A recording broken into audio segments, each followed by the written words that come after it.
Ladies and gentlemen, I want to thank you for, first of all, for the opportunity to serve you as mayor. It's been my amazing privilege to be able to sit in this seat and to represent you on many occasions and on many accords. Today, I want to come to you to appeal to you on behalf of the city and behalf of your own self-interest.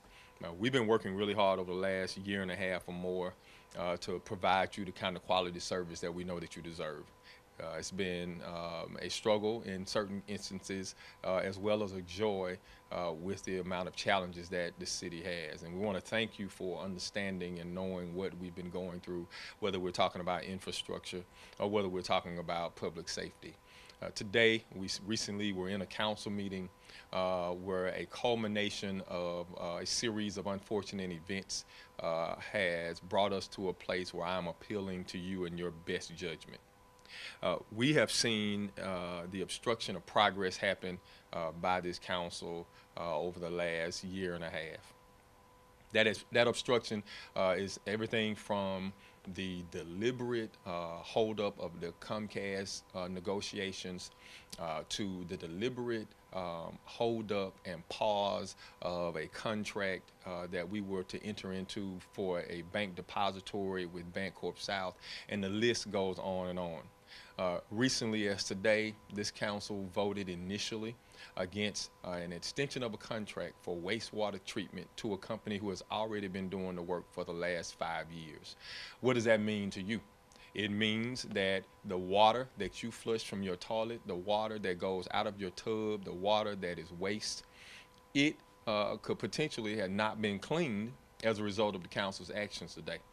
And ladies and gentlemen, it was not until I petitioned them on your behalf, based on the information that I just gave you, that a reconsideration by that of that particular vote took place. These are the kinds of things that I'm talking about that are impeding the progress based on petty politics. I want to pause and thank Councilman Kenneth Stokes for his contribution to a vote today where the council voted down an opportunity for us to comply with an agreed consent order that we have with the Environmental Protection Agency, a federal agency, and the Mississippi Department of Environmental Quality. We have a responsibility to remove tons of biosolids, waste, from a particular site here in the city and have it hauled off. We've got to have that done by December 2017. If we do not, we will pay $1,000 a day. That's $30,000 a month on top of a conversation about furloughing employees.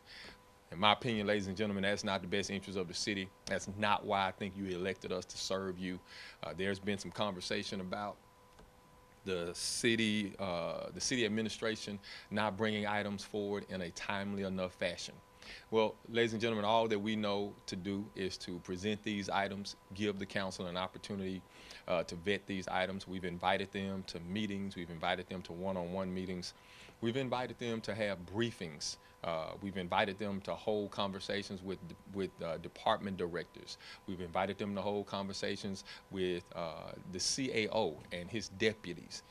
These are the kinds of things that we've done to be clear, to be transparent, and to be open. It's city government, and unfortunately, it does not always move as fast as we would like. But we can't allow these petty politics to stand in the way of Jackson becoming exactly who we need to become. So we need you to make sure that you hold our feet to the fire. We need you to make sure that people understand that the kind of leadership that you deserve is the kind of leadership that we're going to put forward. Thank you for your time and listening today. Feel free, as you always have and always do, to contact me. You can email me at tyarber@city.jackson.ms.us. You can contact me on my Twitter account at Tony Yarber, Yarber. You can always expect a response from me. We want to hear from you. We want to make sure that this city is moving forward. Thank you, and God bless the city of Jackson.